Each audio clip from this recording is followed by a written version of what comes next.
오늘 이제 본문 맨 첫 구절을 한번 보시면 이렇게 시작합니다.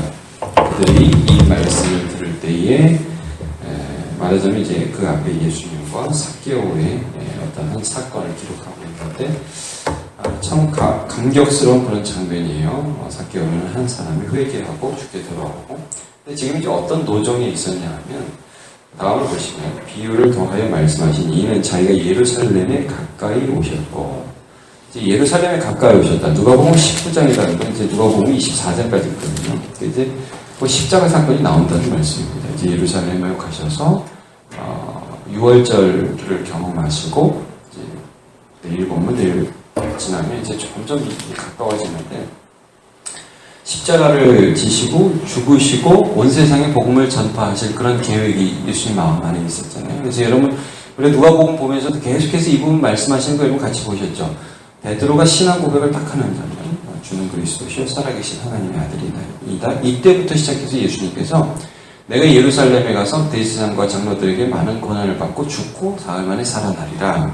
이런 순환을 지속적으로 예고하십니다. 근데 제자들이 못 깨달아요. 지금도 예수님의 마음에는 가서 온 세상의 죄를 지고 죽으실 것에 대한 마음을 가지고 가고 있습니다. 근데 이 사람들은 지금 뭘 기다리고 있냐면, 기대하고 있냐면 하나님의 나라가 당장에 나타날 줄로 생각합니다. 이렇게 말씀하고 있어요. 이제 누가 보면 계속해서 예수님이 하나님의 나라, 하나님의 나라, 하나님의 나라 비유하시는데 이 핀트가 안 맞는 거예요. 자, 예수님이 말씀하시는 하나님의 나라는 뭐냐면 하나님의 말씀이 우리 안에 뿌려져서 그것들을 세상의 현실 가운데 인내를 결실해서 지켜서 열매를 맺는 겁니다.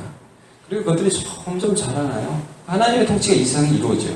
근데 이 하나님의 나라가 그래서 이미 완전하게 시작됐는데 언제 완성이 되냐 하면 주님이 떠나셨다가 다시 오시는 그때 완성이 되잖아요. 근데 이 제자들은 지금 떠나신다는 개념이 없어요. 오늘 그걸 가르쳐 주시는 거예요.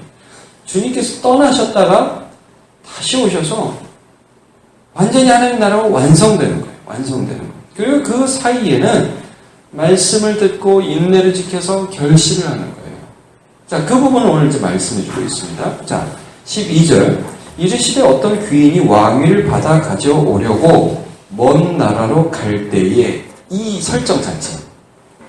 귀인이 우리와 같이 있어요. 왜 어딜 가냔 말이에요. 근데 간다는 게 예수님 지금 가신다는 얘기를 말씀하고, 가신다는 말씀을 하고 있는 것인데, 요한복음에도 보면 내가 처소를 예비하러 간다. 근데 돌아올 것이다. 다시 오실 것이다는 걸 계속 말씀해주고 있어요. 제자는 깨닫지는 못해요. 나중에 이제 십자가 부활 승천을 경험하면서 성령 강림을 경험하면서 이게 무슨 뜻인지 나중에 다 깨닫게 됩니다. 자, 이런 비유를 계속해서 말씀하고 있죠. 그 종 열을 불러서. 근데 이제 가는데 너네 지금 당장 로마가 예수님 예루살렘 올라가면 막 군대 조직하고 로마 엎어버리고 이럴 거라고 생각을 하는데 그게 아니라 내가 떠난다. 그런데 떠날 때 그냥 떠나는 게 아니라 13절에 보면 뭘 주느냐면요. 그 종 열을 불러 은화 열 문화를 주면서 한 문화씩 줬단 말이에요. 내가 돌아올 때까지 장사하라. 여러분 여기 문화가 나오죠. 문화. 그리고 장사를 하라는 거예요. 예수님이 다시 오시고 지금 떠나서 다시 오시는 거예요. 그러니까 승천과 재림 사이에 우리에게 맡겨진 일들이 있다는 거예요. 주님이 주신 일이 있다는 거예요. 문화라는 거는 장사하라고 이렇게 우리에게 주신 어떤 특별한 자본인데 이게 뭡니까? 사명이라고 말씀하죠. 여러분 예수님이 베드로에게는 어떤 사명을 주셨죠? 내 양을 치라 그러셨죠. 내 양을 치라. 예수님이 마지막에 베드로를 보면서 그랬죠. 야, 나 사랑하냐? 내 양을 치라. 사도 바울에게는 어떤 사명을 주셨냐면 특별히 이방인에게까지 가서 복음을 전하는 사명을 주셨어요. 그럼 여자들은요? 여자들은 또 복음 전하는 사명, 가정에서 어떤 일을 하면서 그래서 그 사도 바울의 편지들을 보면 또 가정을 섬기는 것도 하나의 사명, 교회를 섬기는 것도 하나의 사명이고 고린도전서 12장 보면 은사가 쭉 나오는데 사도도 나오고 선지자도 나오고 목사도 나오고 교사도 나오고 치료하는 사람도 나오고 섬기는 자도 나오고 하여튼 이 문화라는 것 우리에게 맡겨주신 어떤 일들이 각자 다 달라요. 이제 문화라는 그 당시의 단위의 돈은 10달란트예요. 달란트 노동자 하루 품삯이거든요. 10달란트 그렇게 크지 않습니다. 100만원, 200만원. 정확하게 요즘 돈으로 환산하는 건 불가능하지만 하여튼 노동자가 한 열흘 정도 벌 돈이다. 이렇게 생각을 하면 됩니다. 많지 않아요. 마태복음 25장에는 달란트 비유가 나오잖아요. 달란트는 좀 많은 돈입니다. 굉장히 많은 돈이고 이 문화는 훨씬 적은 돈입니다. 근데 이제 이 비유를 통해서 별로 그렇게 많지 않은 돈인데 이걸 가지고 장사를 해서 좀 남겨라. 자, 갔다 온다고 그랬어요. 근데 이제 반응들이 이제 여기에 대해서 나옵니다.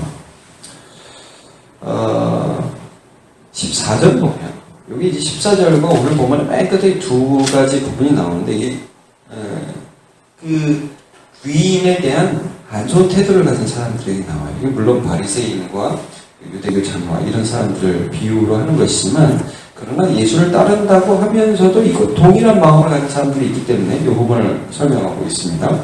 그런데 그 백성이 그를 미워하여 사자를 뒤로 보내어 이르되 우리는 이 사람이 우리의 왕됨을 원하지 아니하나이다 하였더라. 자, 귀인이 왕위를 받아갈 때에 이 사자를 보내가지고 나 이 사람 싫다고 나 이 사람 안 좋아한다고 하는 사람들의 무리가 있었다는 것입니다. 자, 이 비유입니다. 쭉 해서 보겠습니다. 귀인이 결국 돌아옵니다. 결국 다시 온다는 거예요. 15절. 그러니까 지금 13절과 15절 사이가 굉장히 짧게 기록되어 있지만 이것은 예수님의 승천과 다시 재림 사이를 이제 말씀해 주고 있는 비유죠. 자, 귀인이 다시 오는데 우리가 이제 이 땅을 살면서 이때를 보라는 거예요.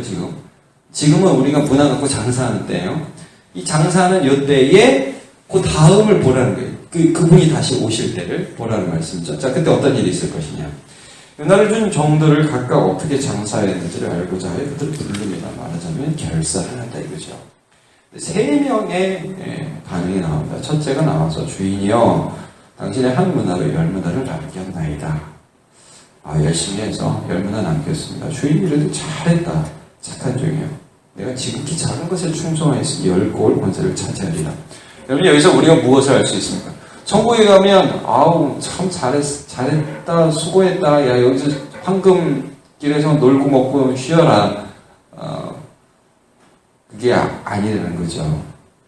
10고을 권세를 차지하라. 여러분 천국에도 제가 이제 보면서 느끼는 건 천국에도 우리가 천국이 정확하게 어떤 것이다 내가 본 천국 어떤 사람이 천국에 갔다 왔다 그거는 조금 본인에게는 의미가 있을지 모르겠지만 그걸 아주 객관화해서 그게 사실이다라고 말하기는 좀 무리가 있을 것 같습니다. 근데 천국에도 상급의 차이가 있다는 건 분명합니다. 자, 우리가 불 가운데서 겨우 구원받은 것처럼 구원받을 수도 있어요. 그러나 하나님께서 우리에게 주신 그 충성의 것들을 결산하면서 볼 일이 반드시 있을 것이라는 것을 우리가 알 수가 있습니다. 하나님 결산하실 것입니다. 지금 제자들에게 무슨 말씀하는지 여러분 이해하시겠죠? 이 사람들 집 들떠 있어요. 예루살렘에 가면 우리 한번 한자리 할 수 있다. 이제 고생 끝. 이제 영광 시작. 그게 아니라는 거죠. 이제부터 시작. 장사 시작. 나중에 결산이 있다는 거예요. 지금 우리 새벽기도 모인 여러분들도 각자 지금 섬김의 일들이 다르잖아요. 제가 보니까 구역상도 계시고 찬양대도 계시고 아니 그걸 떠나서 아빠, 엄마, 남편, 아내 뭐 이런 것으로서의 다 섬김입니다. 이거 다 섬김입니다. 근데 이 모든 것들이 우리가 이런 개념을 갖고 해야 된다는 게 어떤 개념이냐면 이게 그냥 뭐 살다 보니까 어떻게 됐다가 아니라 맡겨졌다 이거 맡겨졌다. 문화를 주셨다 이거예요.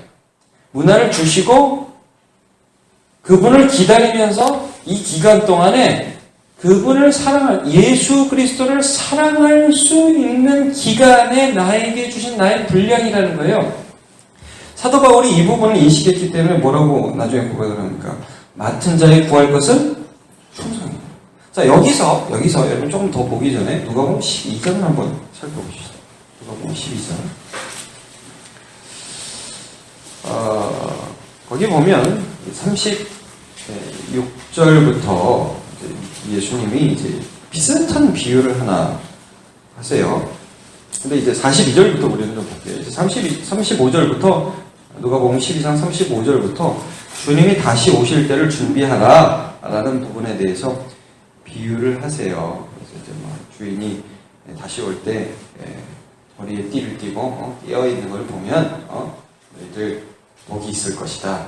주인을 기억하는, 주인을 뭐 지금 나에게 맡겨주신 것을 전혀 생각하지 못하고 네 마음대로 살지 말고 그분이 다시 오실 것이다. 자, 42절 보시면요.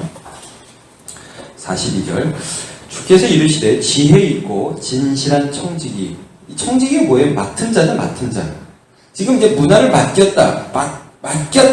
맡겨주신 분이 계시다. 이거 성경이 굉장히 많이 강조해요. 지혜 있고 진실한 청지기가 되어서 주인에게 그 집 종들을 맡았습니다. 때를 따라 양식을 나눠줄 자가 누구냐? 지금 이제 종들이 이렇게 있는데 청지기는 무슨 역할을 맡았냐면 밥 해주는 역할을 맡은 거예요, 지금. 그래가지고 야, 점심이다 그러면 이 청지기가 밥을 줘야 돼. 근데 이 주인이 이럴 때에 그 종이 그렇게 하는 것을 보면 밥 잘 해주고 있고 잘 먹고 있고 이런 거 보면 좋은데 이게 어떤 일이 있으면 참 문제가 되느냐 하면 35절에 만일 그 종이 마음에 생각하기를 주인이 다시 오리라 하여 주인이 더디어 오리라 하여 오늘 오겠어? 좀 뭐 천천히 하지 뭐 남녀 종들을 때리고 야 일로 와봐 그렇게 시비 걸고 먹고 마시고 자기 혼자 취하고 그러면 생각하지 않은 날에 알지 못하는 시각에 그의 주인이 이르러 엄히 때리고 신실하지 아니한 자에 받는 벌에 처하리니. 이게 뭐예요? 내가 올 텐데 그 오는 것에 대한 생각을 하지 않고 염두에 주지 않고 맡겨주신 분이 다시 오실 것이라는 생각을 하지 않고 살아가는 사람은 엄히 처하고 받는 벌에 처한다.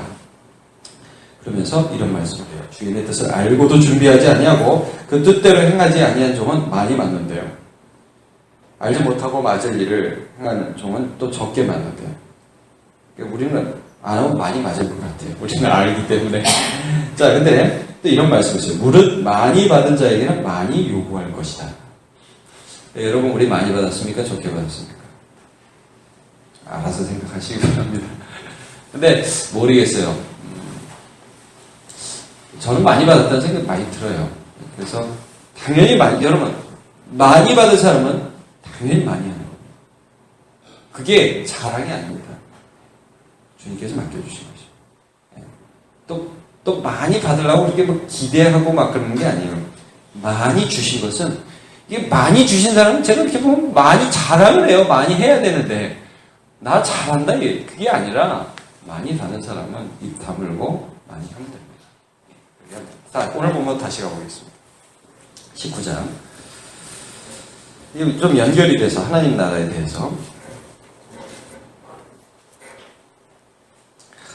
둘째도 비슷하게 합니다. 반응을 18절로 가서 볼게요. 5문화를 남깁니다. 1문화를 받았는데 야, 너도 5골을 차지해라. 근데 20절부터 보면 이제 세 번째 사람의 반응이 나오는데 이 사람 반응 독특합니다. 자, 여러분 열심히 일했는데 만약에 문화를 까먹었다면 이게 문제가 안 됐을 거예요. 여러분 하나님은 이제 우리가 다른 본문에서 쭉 보면 이거는 저희 세상에서 말하는 성과급을 말하는 게 아니라는 걸 우리가 알 수 있습니다.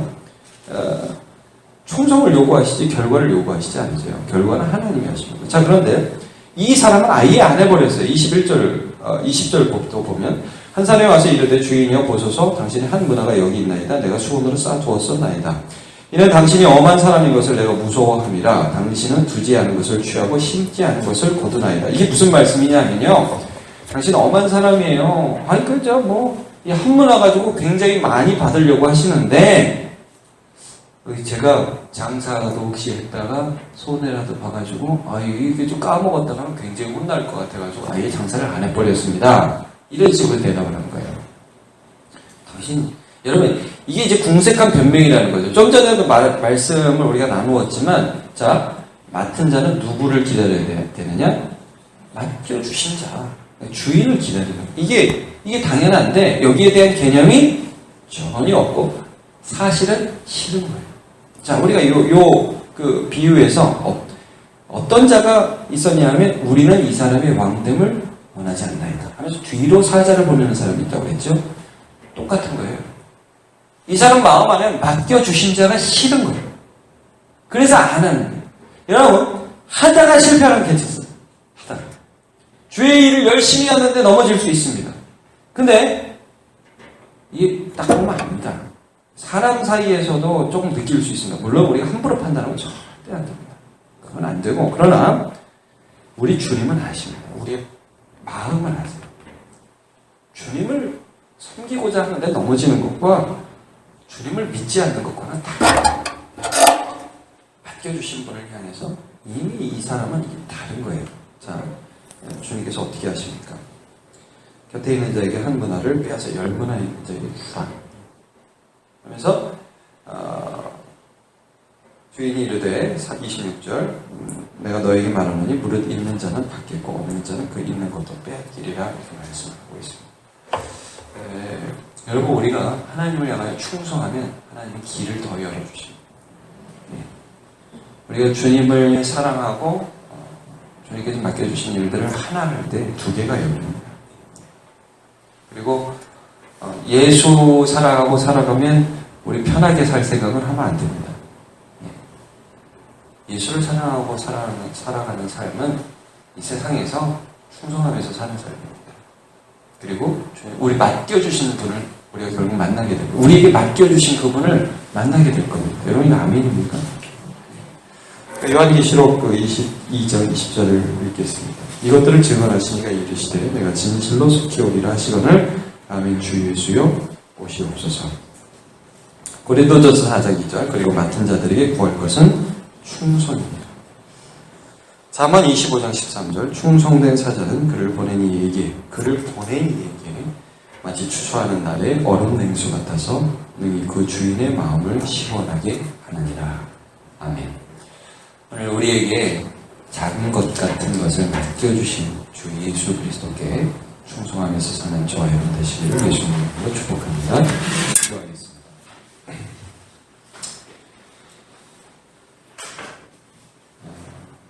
정치적인 하나님의 나라를 기대했던 제자들에게 예수님께서는 다시 오실 우리에게 사명을 맡겨주신 예수님을 기대해야 할 것을 말씀해 주셨습니다.